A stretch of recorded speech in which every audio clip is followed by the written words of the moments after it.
I think sometimes in the arts, people don't understand the importance of the work that they're doing. Artists are just people who choose to create things. When I think of meaning in difficult times, I think of the art that was created in those times. I don't think about articles that journalists wrote or propaganda that happened across time. The meaning comes from the art that people make.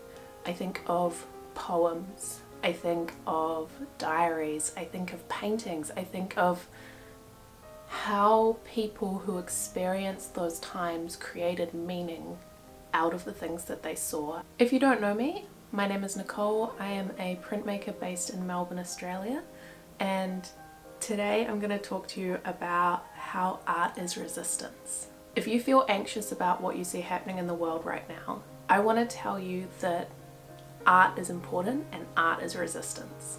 As a printmaker, I'm particularly interested in how the medium of print, of reproduction of the same images and text, can be used as a means of protest and a means of resistance. There are many artists who have taken to printmaking in times of turmoil to be able to disseminate their message wider. Artists such as Carlos Cortez, Emery Douglas, and anonymous printmaking collectives such as Atelier Populaire are all examples of how printmaking has been used in this disruptive way to impart messages to a larger population. It is outsider art, it is political, and it's part of these massive protest movements.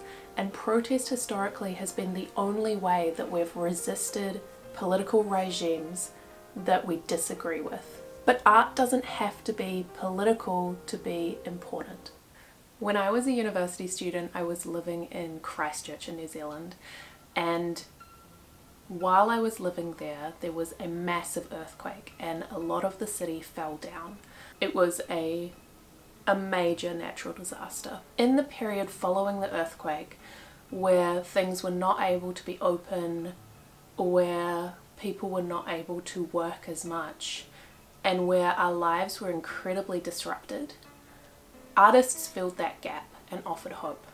And there are so many examples of how artists and creative people used the spaces that were created by the natural disaster and the absence that was created and filled it with something that inspired hope in the community.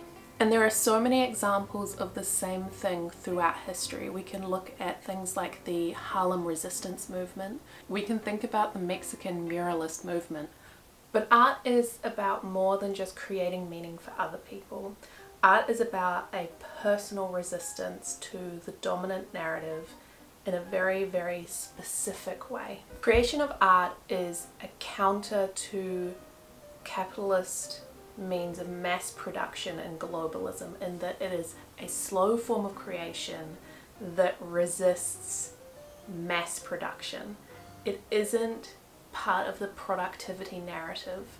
When we create art, we tend to enter a flow state, and entering into a state of concentration that is focused and specific on something like the creation of a piece of art resists the attention economy.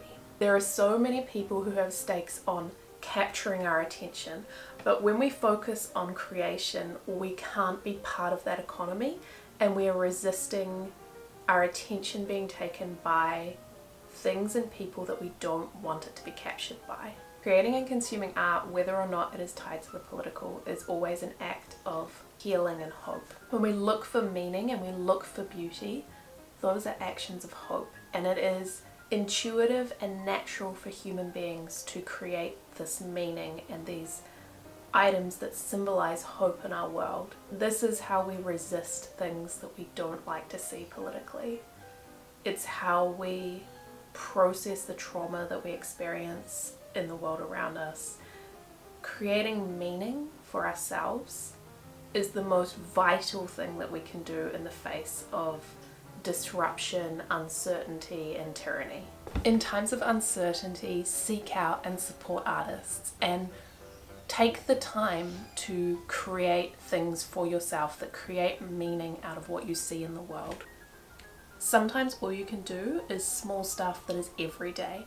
And if you keep doing those things and you keep improving your local community, whether that is through art, whether it's through things like murals and zines and printed flyers and posters and putting things up in your community that share the messages that you care about, whether it's creating art that offers a counter narrative that talks about a different future that we could live in, that offers hope, or whether it's something that just offers a bit of entertainment and reprieve from what is happening, those are all things that are the resistance.